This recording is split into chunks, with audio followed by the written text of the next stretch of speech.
The last announcement: if you've ever traveled through Japan, you'll know their train system runs like clockwork. Even in small countryside towns, there's this routine. Trains arrive, doors open, a cheerful but firm announcement plays, and then the doors shut right on schedule. But once the final train leaves at night, the shuden, their word for the last train, everything goes quiet. The station shuts down, lights dim, and the platforms turn into echo chambers, where even the sound of your own footsteps feels too loud. This story is about what happens when that silence is broken. It starts with a college student. Let's just call him Yuto. He had been out late with some friends, missed his ride home, and ended up stranded at a tiny station out in the middle of nowhere. You can picture it. One long platform, vending machines humming, a row of benches nobody sits on, and nothing else around but rice fields stretching into the dark. The last official train had already gone. The timetable taped on the wall made that clear. But Yuto wasn't in a rush. He figured he'd just hang around until morning when the first train came through. That's when it happened. From the overhead speakers, that familiar, polite voice rang out. "Thank you for riding." The doors are now closing. Yuto froze. That didn't make sense. No trains were scheduled. He looked down the tracks, and sure enough, there it was. A train. Not pulling in, not making a sound. Just sitting there. Completely still. Its windows glowed faintly, but inside there didn't seem to be anyone. No driver, no passengers, not even a flicker of movement. Just rows of empty seats bathed in pale light. Now, if this were me, I'd have backed away and found somewhere else to sit. But Yuto was curious. He told himself, maybe it was a test run, or a car left overnight. So he walked closer. The strangest part? As he approached, the air felt heavy, like the moment before a storm breaks. The usual insect noises from the fields had gone quiet. Even the vending machine seemed to hum softer, as if it was holding its breath. Yuto reached the edge of the platform. The doors of the train slid open without a sound. No announcement this time. Just silence. He hesitated. He swore later that he didn't decide to step inside. His body just did. Like the train was pulling him in. Like gravity. And then, in an instant, he was gone. Here's where it gets darker. The station staff found his backpack still on the bench the next morning. His phone, his wallet, everything. But no Yuto. Security cameras showed nothing unusual. Just him waiting on the platform and then nothing. Local kids tell the story differently. They say Yuto still rides that train. And if you go to that same station, at the exact same time of night, you can still hear the speakers crackle to life. But instead of the doors are closing, you'll hear something else. Still one more missing. Every time. Same words. It doesn't matter if you're alone or with friends. If you're standing there, it feels like the voice is speaking directly to you. And if you're stupid enough to look down the tracks, you might see that silent train waiting again. Some say it's counting. People who've tried it describe the same feeling. A pull in their chest, like their name being called without sound. Some swear they saw figures sitting in the train, faces blurred, all staring out at them. Others say they felt a hand brush their arm when no one was there. But the part that really sticks, the ones who walked closer just to check it out, never come back. Japan has a thing for ghost trains and urban legends. In big cities, they're usually tied to underground stations, hidden tunnels, or tracks that don't appear on maps. But this story is different because it's not about the city at all. It's about those tiny, quiet towns where nobody pays attention. The kind of place where, if you vanish, people just assume you left for college or moved to Tokyo. So if you ever find yourself stuck at some rural Japanese station after the last train leaves, remember, the silence is supposed to stay unbroken. If you hear an announcement after midnight, don't look down the tracks. And whatever you do, don't step inside.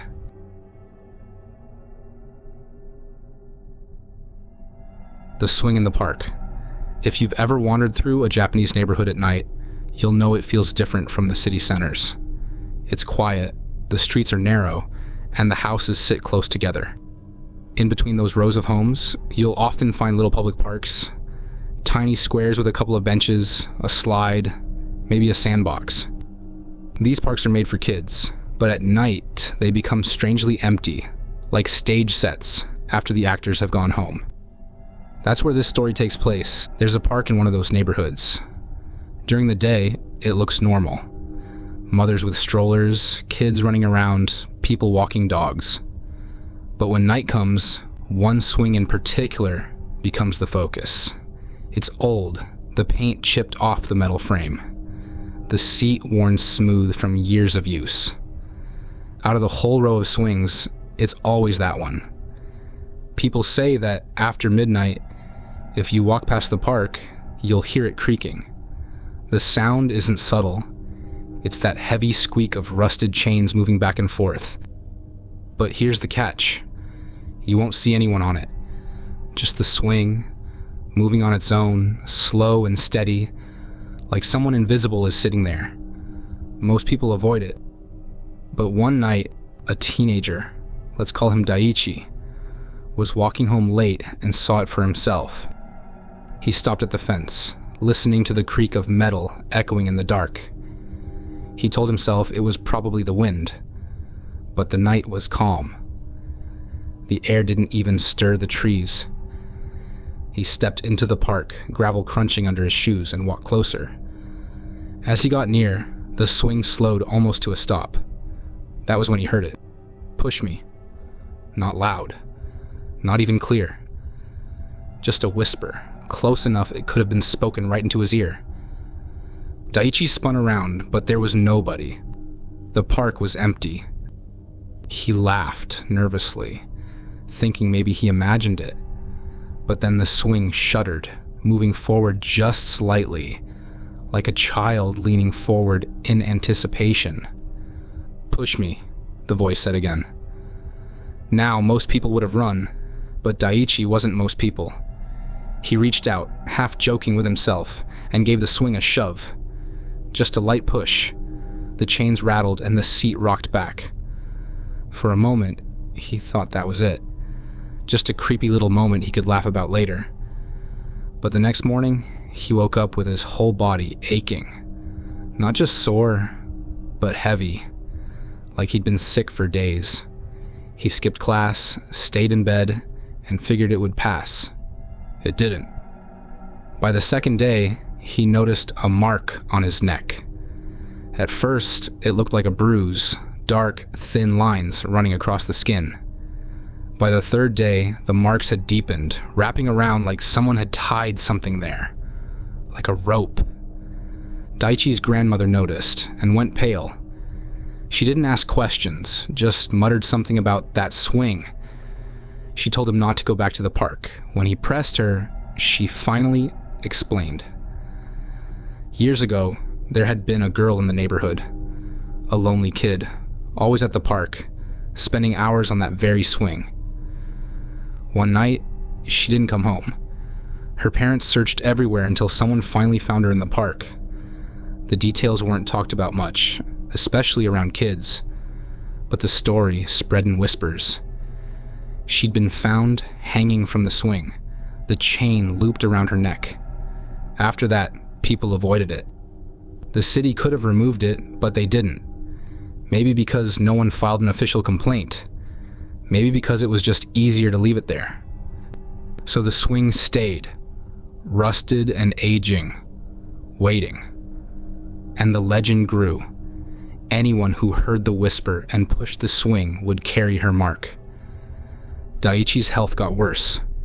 He lost weight, grew pale, and his neck carried that dark scar that no ointment or medicine could fade. Friends stopped visiting, freaked out by how he looked. He barely left his room. The old people in town just shook their heads. One of them even told his parents flat out, Kids who ride that swing don't come back. He's already been chosen. Stories like this stick because they're simple. A single object, something ordinary, twisted into something wrong. A swing set. Everybody knows what that looks like. Everybody's heard it squeak in the dark. Add in a whisper, a rope-like scar, and the image stays with you. Even today, if you walk through that neighborhood and pass the park late at night, you might hear the chains moving. You might feel like someone small is waiting for you to step closer. And if you hear the words, "push me," by your ear, don't. Because once you do, the swing won't be the only thing carrying her weight.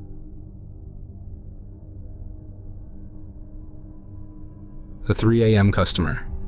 Anyone who's been to Japan knows their convenience stores, konbini, as they call them, are everywhere. They're not like the gas station shops in the States. These places are lifelines.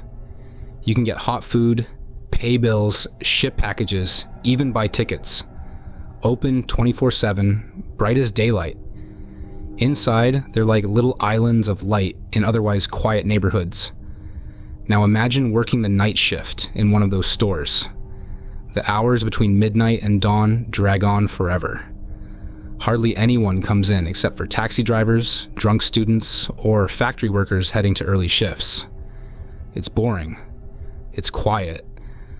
And you start to notice every sound. The buzz of the fridge, the hum of the lights, the sliding door opening and closing. That's where this story lives. There's a store on the edge of a suburb, not far from the highway. Regular neighborhood during the day, but dead silent at night. And according to the workers there, 3 a.m. isn't just another hour. It's the hour, because that's when he shows up. One of the clerks, let's call him Shun, was on shift when it first happened. The clock had just flipped to 3 a.m. when the automatic doors slid open. A man walked in, hood pulled so low you couldn't see his face. Not unusual. Lots of people wear hoodies. But this guy, something about him was off. He didn't wander the aisles like most customers. He didn't hesitate. He went straight to the shelves, grabbed a couple of things, onigiri rice balls, maybe a drink, and walked right to the counter. Shun rang him up, trying to sneak a look at the guy's face, but the hood covered everything. The man never spoke. He just stood there, silent as if the fluorescent lights weren't even touching him. And then, right before Shun handed over the change, he was gone. Not walked away quickly, not slipped out the door, just gone. 1 second there, the next second not. The items he bought, still in the bag. Except when Shun looked inside, the food wasn't food anymore. The rice ball was soaked through with something dark. The drink had turned red. Everything was wet, sticky, and smelled faintly metallic. Blood. Shun quit the job within a week. He never gave the real reason, just said night shift wasn't for me. But the rumor started spreading between clerks. And then it happened again. Different worker, same time. The guy in the hood walked in, silent as always, grabbed something, placed it on the counter. The clerk tried to stay calm, acting like nothing was wrong, but the tension was obvious. Again, right before the transaction was finished, he vanished. The bag, same story. Products soaked through. This time the clerk didn't come back for her next shift. Eventually the manager gave up trying to explain it away. On the shift roster, in bright red letters, they scribbled a note, Sanjino Kyaku. That means the 3 a.m. customer. It wasn't just a joke, it was a warning. Here's the thing. In Japan, night shift jobs like this are often filled by students, part-timers, or people working 2 jobs. High turnover is normal. But at this store, the rate was ridiculous. Almost anyone scheduled to work that 3 a.m. slot didn't last long. Some quit outright. Others just didn't show up again. No phone call, no explanation. Gone. When asked about it, the manager shrugged. People come and go. But if you're working nights, don't be alone around 3. Locals started whispering theories. Some said the man was a ghost, someone who'd been killed near the store. Maybe a robbery gone wrong, maybe a car accident on the highway. Others thought he was still alive but cursed, stuck in some endless loop that made him repeat the same visit night after night. But the scariest rumor came from one of the older clerks. She swore that the items in the bag weren't just stained with blood. They were connected to whoever worked the shift, like the food was turning into a piece of them. That's why clerks who handled it ended up sick or disappeared altogether. What makes this story bite is the detail. Japan's convenience stores are bright, clean, safe. They're not where you expect fear. That's why the image of a hooded man, silent and faceless, showing up at the exact same time every night, cuts through, and then vanishing before your eyes, that's not something you shrug off. They say the store still runs, same as always. Customers come during the day, kids buy snacks after school, commuters grab breakfast in the morning. But the night shift schedule always has that red mark. And anyone new who takes the job gets told quietly by the others. If the automatic doors slide open at 3 a.m., don't look too close. Don't talk. Just go through the motions. And whatever you do, don't open the bag.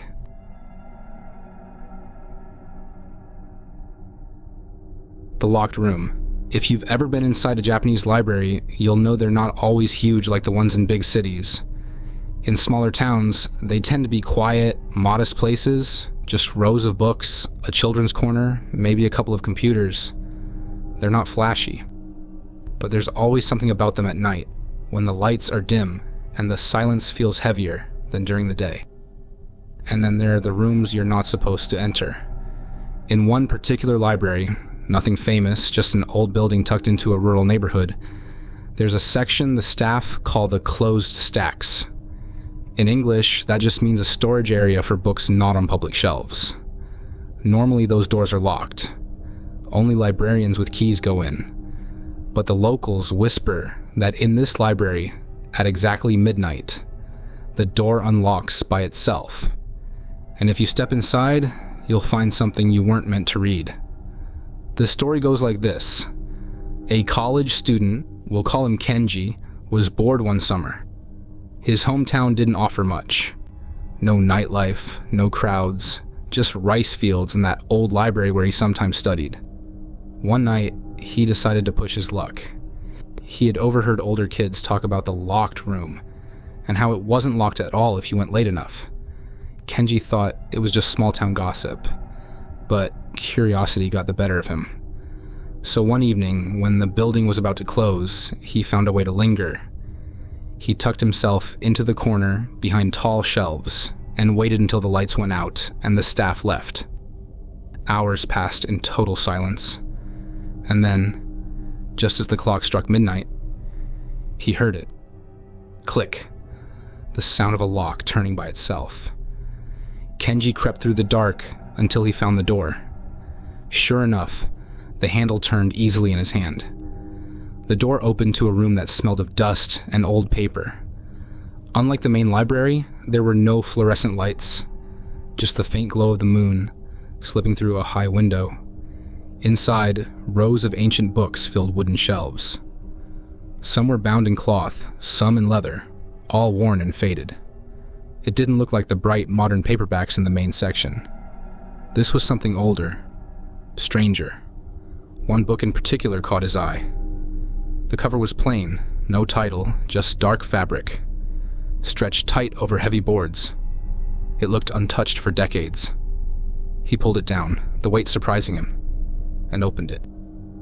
That's when his stomach dropped, because on the first page was a drawing, hand-sketched, black ink on yellowed paper.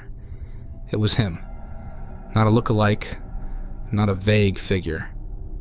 It was Kenji, standing right where he was, in front of the shelves in that exact room. Same clothes, same posture, same uneasy expression. He laughed nervously, convincing himself it was a coincidence. Just some weirdly generic drawing. But when he turned the page, his breath caught. The next picture showed him again.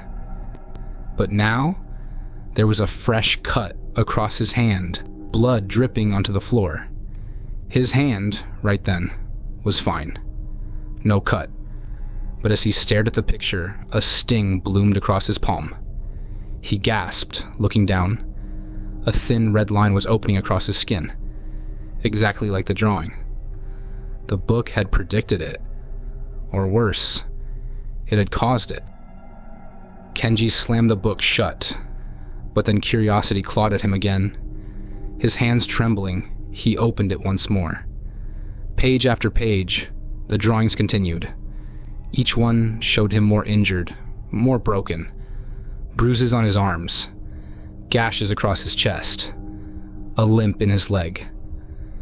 With every page he turned, his body mirrored the damage. The pain was real, sharp, immediate. And then, near the end, one final image stopped him cold. It was him again, lying inside a coffin, eyes closed, hands folded. Still. That was the last page. Kenji panicked. He dropped the book, the sound echoing through the closed room, and bolted for the door. But when he reached it, the handle wouldn't turn. He shoved, pulled, rammed it with his shoulder. Nothing. It wouldn't open. The air grew thick, suffocating. The shelves loomed taller, the smell of dust and rot filling his lungs. And behind him, though he didn't dare look, he swore he heard the sound of pages turning on their own. The next morning, when the staff arrived, they found the room locked tight, just as it always was. No sign of anyone inside. Kenji never came home. Some say his body was never found. Others whisper that if you sneak into that library at midnight and open the locked room, you'll see a new book on the shelf. Plain cover, no title. But if you dare open it, the first page will show you, standing exactly where you are. And if you're foolish enough to keep turning the pages, well, you won't be leaving the library again.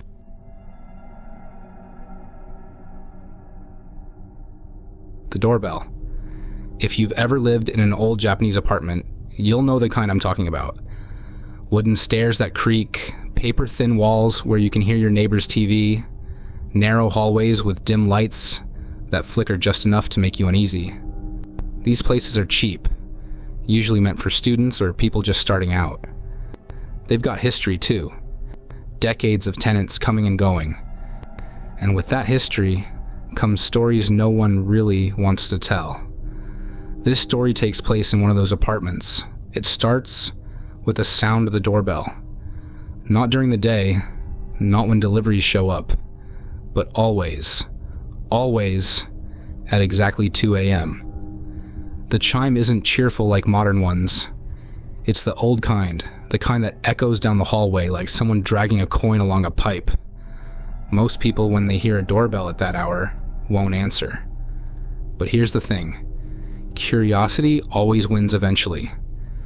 The first time it rang, the tenant, let's call her Aki, sat up in bed, heart racing.